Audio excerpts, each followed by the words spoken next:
We would like to invite you to the Blue Table, a place to discuss the world around us. From the hot topics of the day to how we deal with all that life throws at us.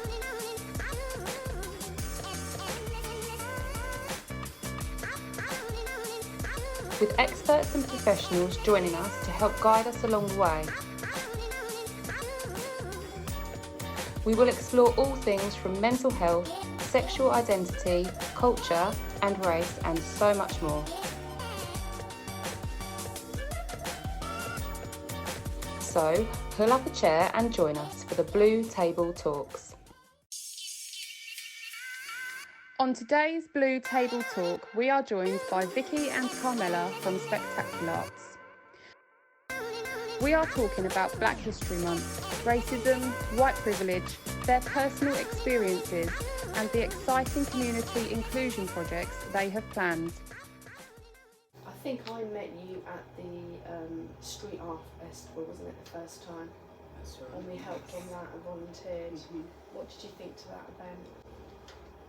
It was the start of bigger things to come, I felt, and at last the community were coming together for the right reasons, in the right way.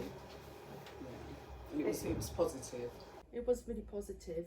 Obviously, Spectacular Arts has gone on strength to strength, and we've got some big events coming up. I think we're allowed to mention just the name at this stage. Yes.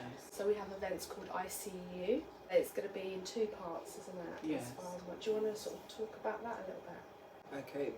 The ICU is about, again, everybody coming together, and it's highlighting the issues that's live at the moment, and it's also showing individuals who have great experiences but haven't had the avenues to, or the opportunities to project their experiences. Totally, and I think the name came about when we were sitting around discussing how can we promote it, what will be a really good way of promoting what we're trying to say. And the ICU basically means we're seeing you as a person. We're not seeing the colour of your face, we're not seeing your sort of heritage as such. We want to see you as a person, and you should be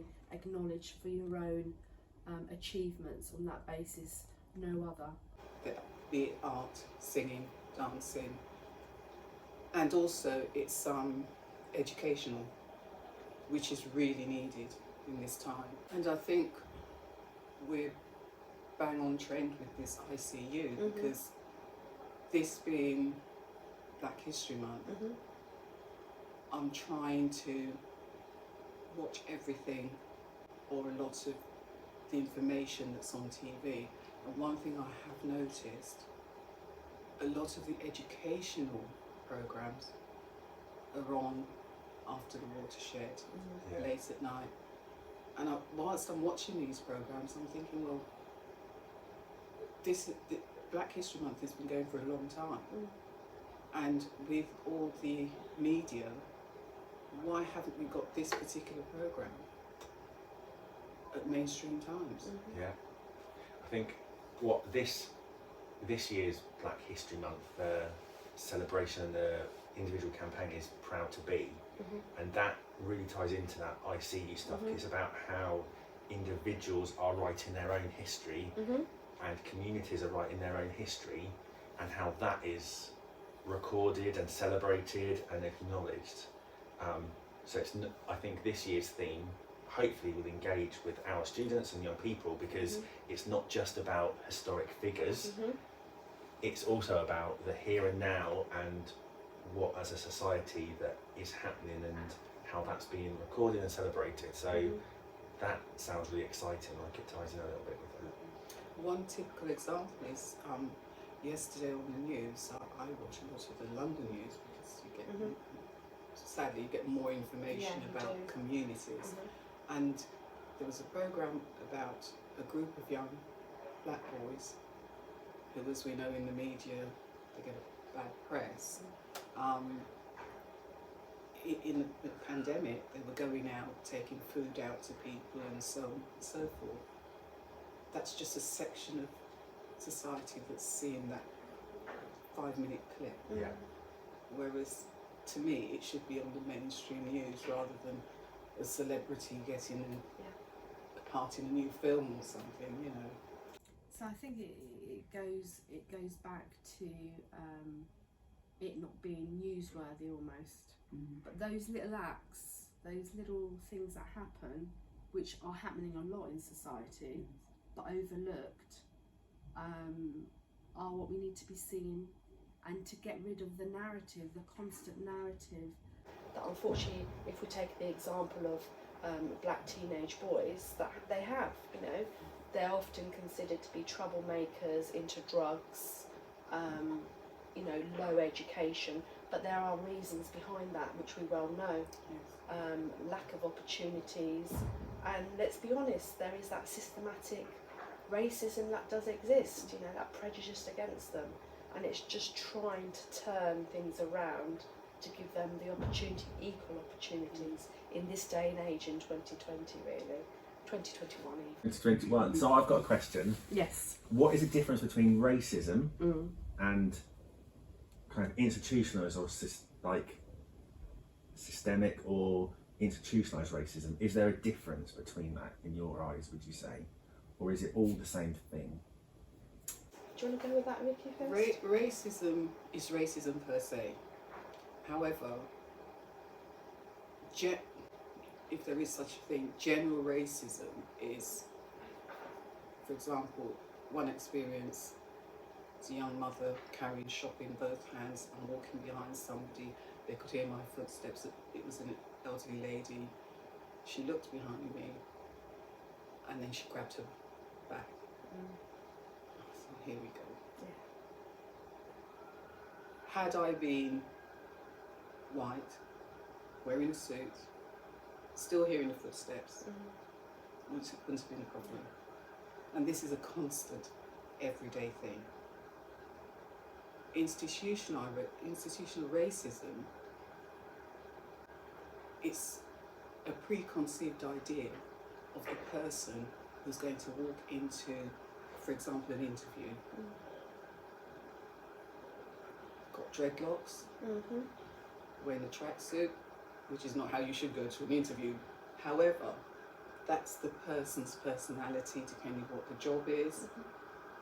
And the interviewer, interviewees, have already got a preconceived idea. That's a very loose term of it. You know, you walk into a shop, 2 black people walk into a shop.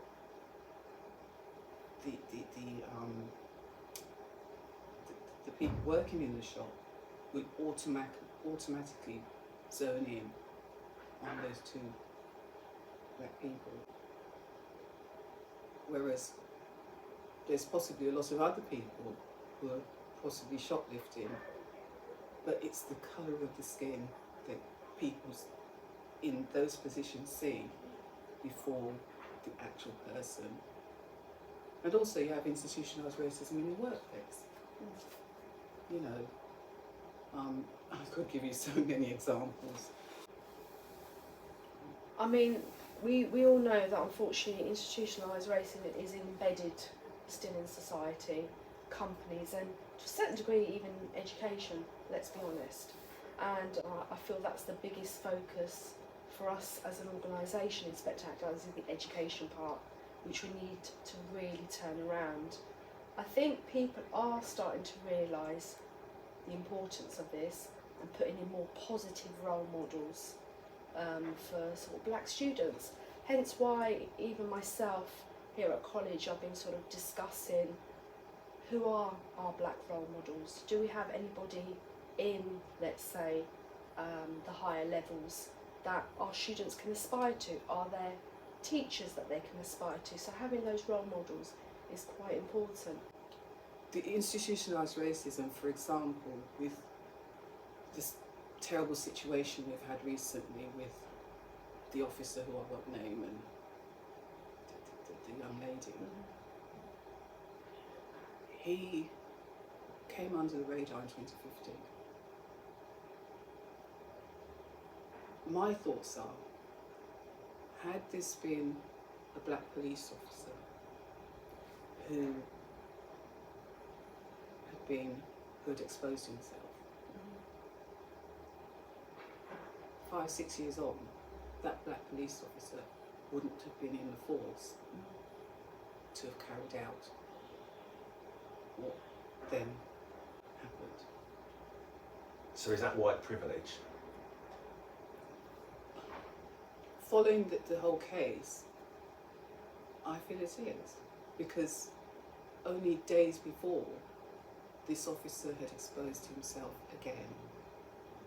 He was on video, but yet he was allowed to continue his job.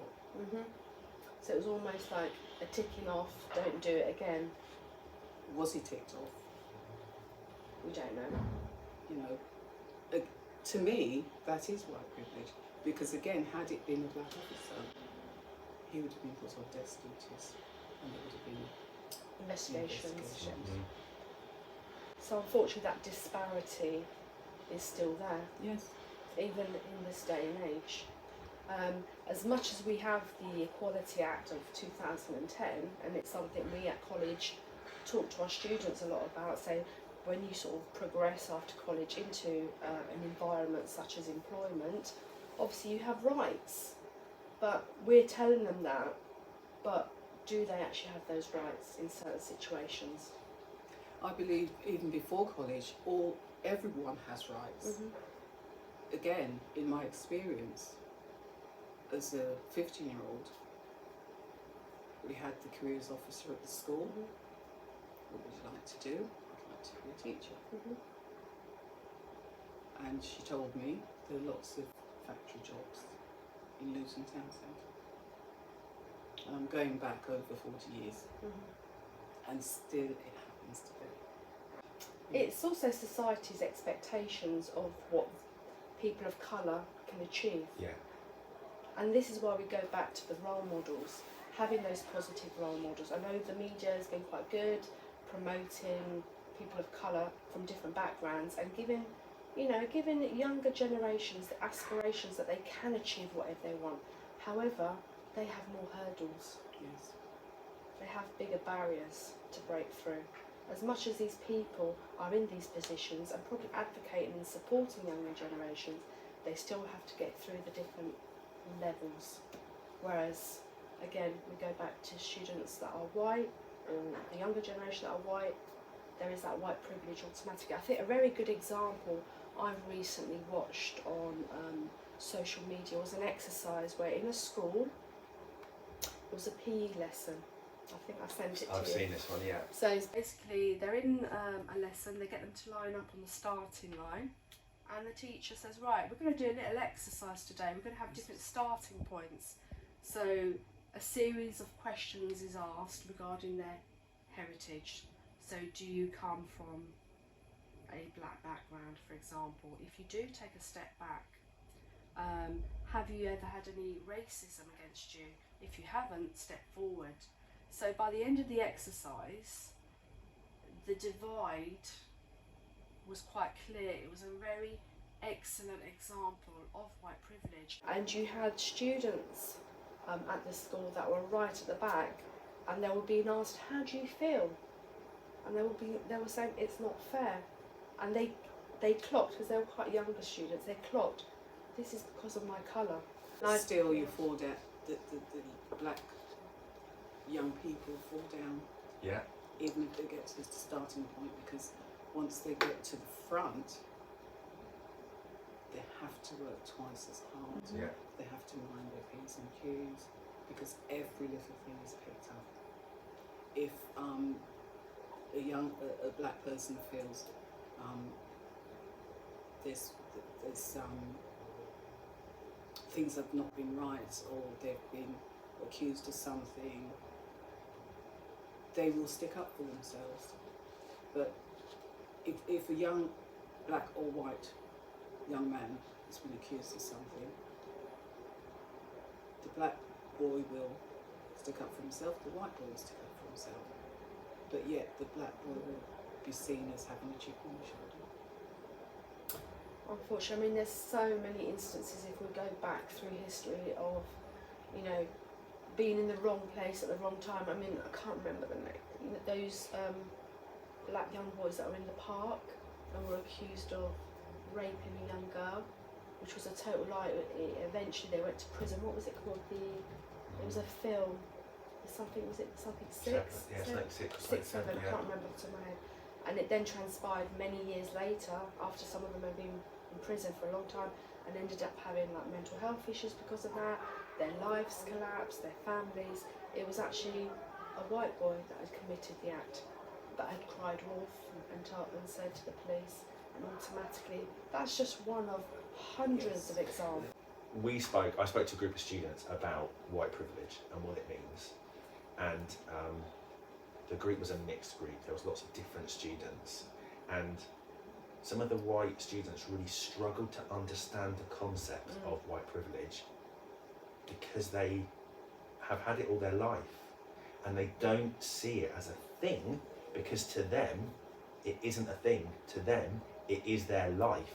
So when we were talking about it, they just couldn't grasp some of the concepts. They're oblivious to it. And one of the other students said to them, if you buy a birthday card, can you find someone on the front of the birthday card that looks like you? Exactly. And they went, yeah. From when I was little, every birthday card had a boy on a skateboard, or a boy on a bike, or a boy in a park. And they said, and did they look like you? And they were like, yeah. And then she said, I've never had a birthday card ever that the person on the front of it looked like me. And that really hit home, because everyone kind of started to think then about Books as well. books, about plasters. I know that Boots now do different toned Yes, they plasters, do, yeah. but that's a 2021 thing. Yeah. And how awful must it be, because we talked about plasters in this group work, to go and get a plaster at school, Yeah. and it's completely the different colour, and it's Yeah. very obviously a different colour. If it was a bright colour, If if it was you a get bright- you you can do get get- plasters that blue, green, red. Or ones with That's Winnie the different. Pooh on them. But when you get the skin tone Tone ones, ones. that So we had a really good discussion Yeah. about white privilege. It was so interesting that the white students in that room struggled to understand the concept until it was boiled down to almost something that's quite kind of like they could see it in a card shop or in a book, or it was something visual they could see, but the concept of fearing authority or being fearful of people who they should be trusting because they understand institutional racism and kind of prejudice, those bigger concepts really, it was really a struggle.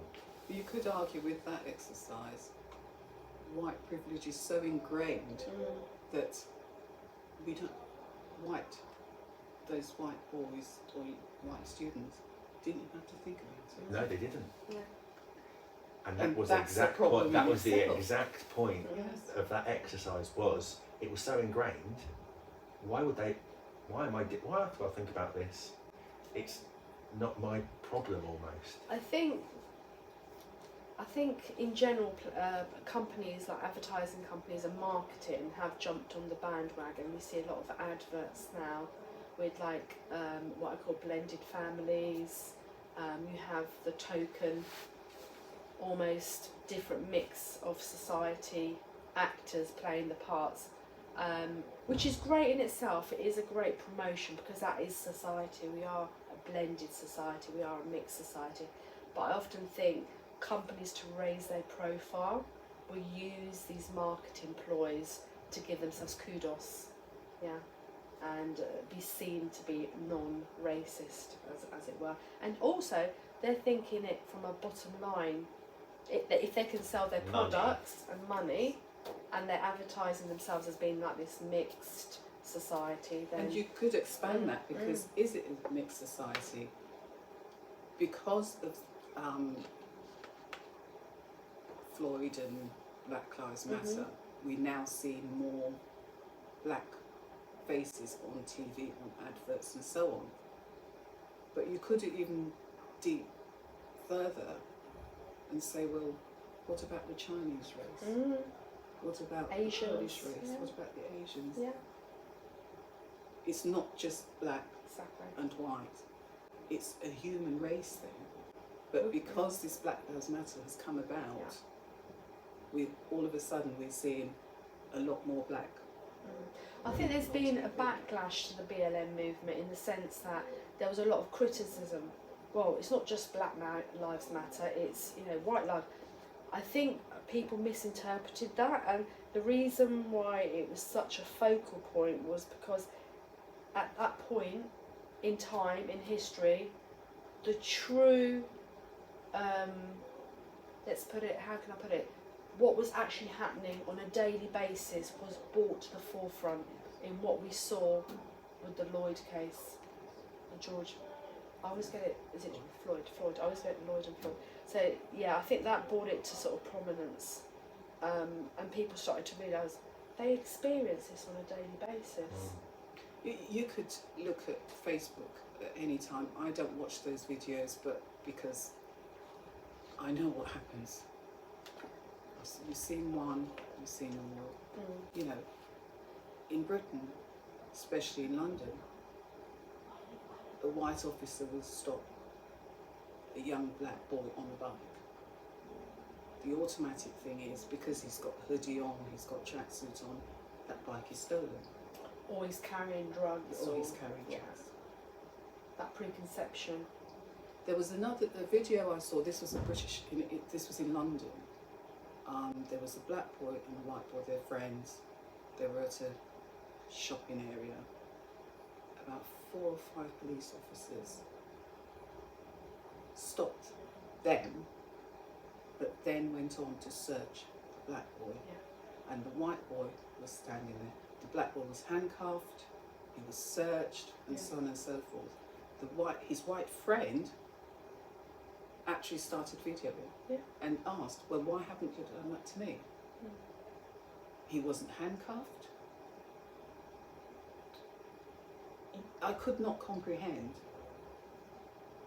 And another, a black gentleman also started videoing and asking the very question.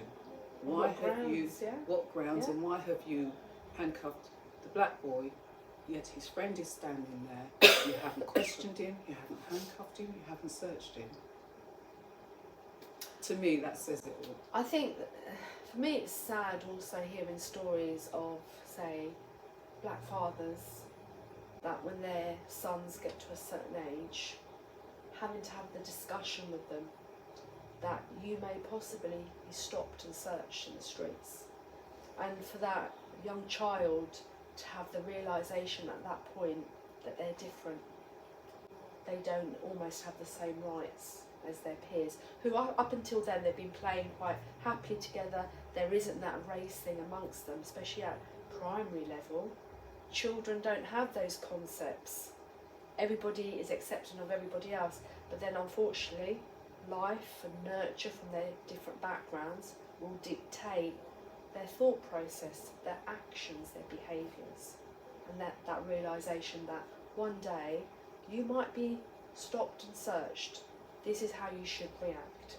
And that's been, I watched a documentary on that, and it was quite heartbreaking to see that. I had that conversation with my son. He's in his 40s now, but I had that conversation with my son when he was about 12 and we started going out. I had to sit him down and explain to him, because he had, in his group of friends, which he still has today, white, black, Indian, and I had to explain to him, whilst you're with your group of friends, you have to be very careful what you do and how you do it, what you say, because if something goes wrong and the police is called, if you all disappear, the person making the complaint will definitely remember the black woman. And I never had that conversation from my mum. In fact, the opposite. Yeah. It was, the police are there to help you. Go and find a Yeah. police officer if you need help. It was like polar opposite Absolutely. experiences. I've also said to my children, when you go into a shop and you buy something, if you're not automatically given your receipt, ask for it. How many, as you just said, how many How white many, yeah, families Would do that. would have that conversation? None. Exactly. Amongst them, they say, well, it's not an issue for us. And I get that because they've grown up with, you know, lots of different people from different backgrounds and heritages. So for them, it's normal to have friends of Asian, Black, Chinese, other European countries' background. However, I feel that that's great and they have to be the ambassadors and the advocates going forward. But I feel that once they hit potentially environments such as employment, that's where sometimes they might have to conform to those systematic prejudices, because they'll start to see potentially I might not be able to progress if I don't do this or do that. And that's where the barriers still lie. As much as we try and change the education, we have to now be in a position where we're basically asking companies, what are your policies? What are your equality policies? What have you put in place? Show me the demographics of your executive level. Sometimes. The momentum that these, let's say, these fear stories, these false fake news stories can have, and how detrimental they can be. So if potentially there was some sort of, let's say hypothetically something to do with racism, that can easily be whipped up into the fear. And I think if we look at so many issues, even like things like Brexit, for example, why did people vote for Brexit? And now look at us. Look at the situation we now have. We haven't got enough drivers, we haven't got enough carers, we haven't got enough people to pick fruit and vegetables and pluck our turkeys for Christmas, for example. Why is that? Because people had it drummed into them, the immigrants that are coming in are taking your jobs. It's almost Windrush Yeah. number 2, because now they're literally begging. Exactly. The very people they Visas didn't are now want all of a in. sudden Yeah. happening, and it's ridiculous because those jobs are there. So people that have been complaining, you're taking British jobs, well, take those jobs. They're there now. There's literally thousands of them. But why don't they want to do those potentially low-level jobs? Is it beneath them? So there is also that that thought process there, that only certain people can do those types of jobs, those low-paying jobs. And it's sad that we are in that sort of society still. Yes. And now as a country, I think we are, you know, suffering because of that. Because let's be honest, any country lives off the back of immigration. Immigration brings so much. It brings culture, it brings food, it brings different traditions. It should be celebrated. It shouldn't be opposed or thought of, oh, what they're doing. I understand sometimes people say, well, you know, people of a certain ethnic background, they tend to stay together and they tend to end up living in what they call ghettoised type environments. But they're doing that because they feel safer in the same environment as people of their own backgrounds. And I can understand how then potentially the, I don't know, can you call them like the natives almost, feel somehow, oh, these influences are coming into our so-called culture. But what is our culture ultimately? What about if you are from more than one background or heritage or race? How does that play an impact on your identity? Because we've been thinking about is that what's different if you have dual heritage or if you are from more than one background? Does that have an impact on your identity and where you see that you fit in? I think dual heritage, if it's the case of a black person, mother, white father, society will always see that child as a black child. If it's a Chinese and white, Polish and white, Asian. they don't see. No. They don't see colour. So again, it comes back to the colour of the skin rather than the individual.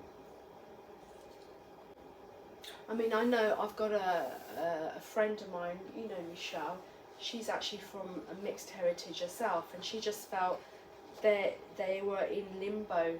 They were neither white British or what their heritage was from like the other parent. So she actually created an organisation to celebrate this, and they have lots of events where they come together, and it's to give positive roles to the younger children. So they often do like family picnics, and she runs lots of events, but it's, you know, people from any dual backgrounds. It could be like Asian and black, but it's also trying to, it's a great opportunity to celebrate your different heritage, but also they look at the obstacles that you can come up against, like you've stated there, because it does depend on the shade of your skin. So in full sort of circle here, it's about, like we were saying, with our campaign going forward, I see you. Yeah. We have to keep saying that. I see you as a person. I see Vicky as a person. Obviously, I have to acknowledge her colour. That's evident, let's say. But I acknowledge her achievements. I acknowledge her friendship. In the same way, I would acknowledge somebody else from a white background or any other background. Equality is something we have to strive for. If we sort of like summarise everything, I think if we look back at sort of like the late singer and songwriter Sam Cooke, he did the song, what was it, A Change Is Gonna Come, back in 1963, and I think that's been the aspiration of many black people, if not still today. When is this change going to come? And it's time for corporate institutions and governments to really wake up to the fact there is this systematic racism, and unless it's eradicated, unless we have a much fairer system and equality, then this is going to be an ongoing issue, even in this day and age.